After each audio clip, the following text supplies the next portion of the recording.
Hey artists, I'm going to show you how to do your base weaving techniques.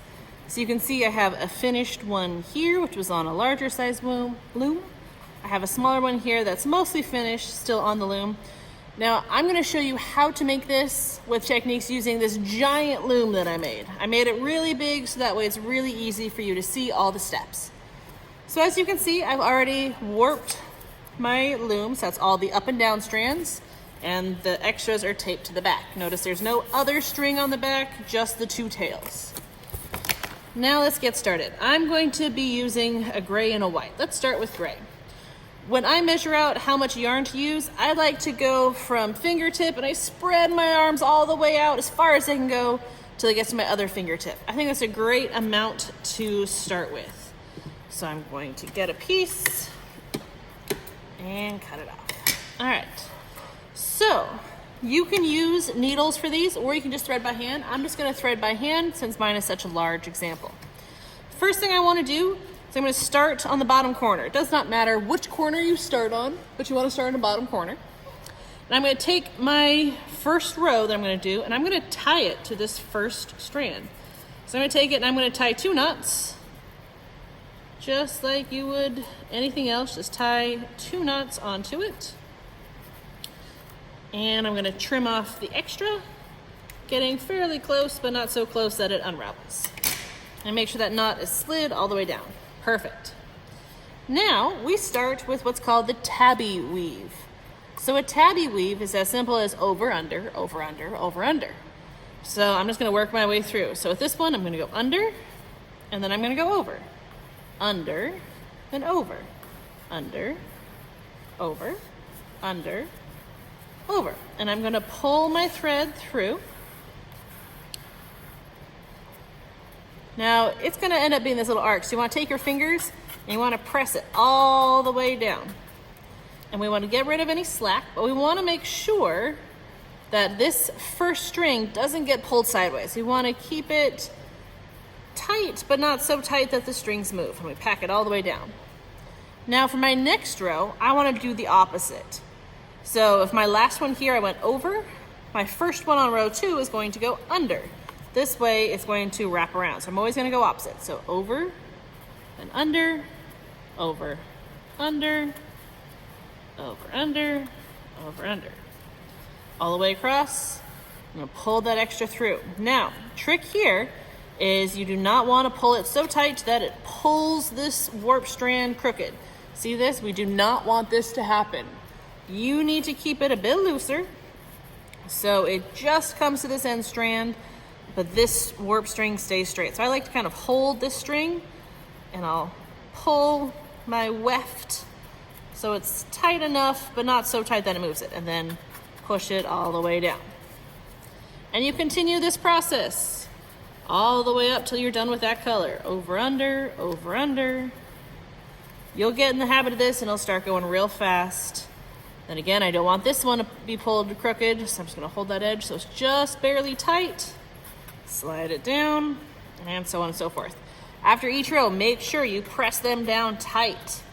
You want to try to get as many rows as you can. The tighter this weave is, the better your final piece is going to be.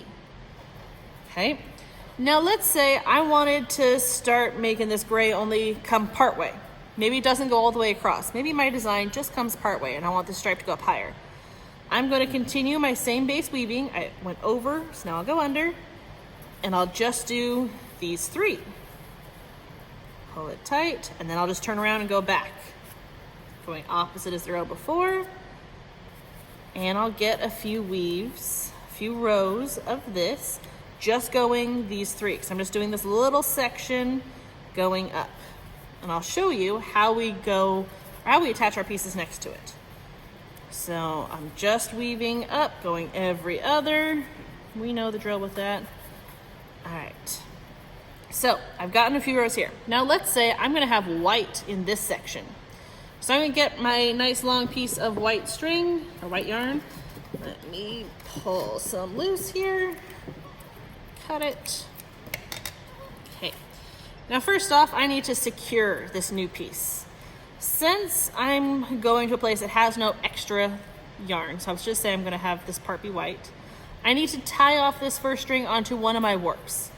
So let's say I'm just gonna work in this little area here. I'm just gonna do a section of 3 that's white. So I'm gonna take my end one and I'm going to tuck my yarn underneath and I'm going to tie it on. Now I recommend 2 knots so that way it doesn't come undone. Pull it tight. Now I like to take it and kind of twist it so the knot goes to the back. We can always do that at the very end, no problem. Slide it all the way down. Now, we're gonna fill this area with white, going back and forth. But here's what you do to make sure it locks in place. It's called the interlocking technique. So I'm gonna start, I need to get my row of white. So if this one of gray goes over, that means I need to go under and over. Now, let's pull this one through. So I went under, over. Now here, I need to do this interlocking technique. So I'm gonna take my grays, I'm gonna spread them out a little bit so it's easier to see. I see this bottom loop down here. What I'm gonna do is I'm gonna take my white thread and I'm going to thread it through this gray loop. See how it looped through? I'm gonna pull that extra. So this is where my white turns and goes back. So it's interlocking. And now just like as if I was weaving normal, I see this row I need to go under, over, under. I'm gonna pull through and see how that kind of locks it into place. I'm gonna slide them down. Now I'll go back, so opposite, over, under. I'll look at my second loop up. I will loop it through. See how I'm looping through just the gray. I'll slide that down and I'm gonna pull my extra. Oops, sorry, pull it. Don't pull so tight that it moves it. And then we'll go back. So again, opposite. If I went over, going under. And so it's that tabby weave going across and interlocking technique to lock these two together. So when you press them down, it'll just be where one color ends and the next begins. It's a great way to change colors, but still make sure that your weave stays nice and secure. Just finish this row so you can see, and boom, there we go. And when I press it down tight, we just see the stripes of color. So this is the interlocking technique. Now let's say, what if I'm ready to add a new piece? Whether it's I run out of this one or I'm ready to change colors to something else. Here's all you gotta do. I'm just gonna pretend I'm going from white into gray. I'm gonna get my chunk of gray. I'm just gonna do a short piece to make it easy. And what I'm gonna do is I'm gonna take my white. I know my white is ending, so I only wanna give myself a little tail, just enough that I can tie a knot with it, but I'm gonna cut off the extra. I'm gonna take my new color, whatever it's gonna be. If I'm continuing with white or changing colors, I'm grabbing that new piece of yarn. I'm gonna take the two ends and I'm gonna tie it just like I would with a shoestring. So I'm gonna do 1 knot, and then I need to do a second knot. We wanna do 2 knots and we wanna try to pull it in tight. So I pull the top strings, then I'll pull the lower strings. I'll keep kind of going back and forth till it's nice and tight. There we go. These extra tails need to be trimmed off though. Take my scissors, trim off those tails. They can have little tails to it, we just don't want big ones. And there we go. Now, I would take my new yarn and I would just continue weaving whatever my design was. And I'm just gonna pull this through. And so that knot is gonna end up hidden behind things. So if I continued weaving with this back and forth, you'll see how that knot is gonna go tucked behind. And so it'll be on the back and no one will see it. And once things all get pressed down, that extra 1 loop doesn't even get noticed by the end. That's how I changed colors on this one. Again, you can't see much here, but if I flip to the back, you can see my little knots, little tails, they just get hidden on the back. And there you have it, guys. So there's your basic tabby weave, back and forth, keeping the edges straight, how to change colors with that interlocking technique, and how to attach 2 pieces of yarn together. Good luck. I can't wait to see how yours turns out.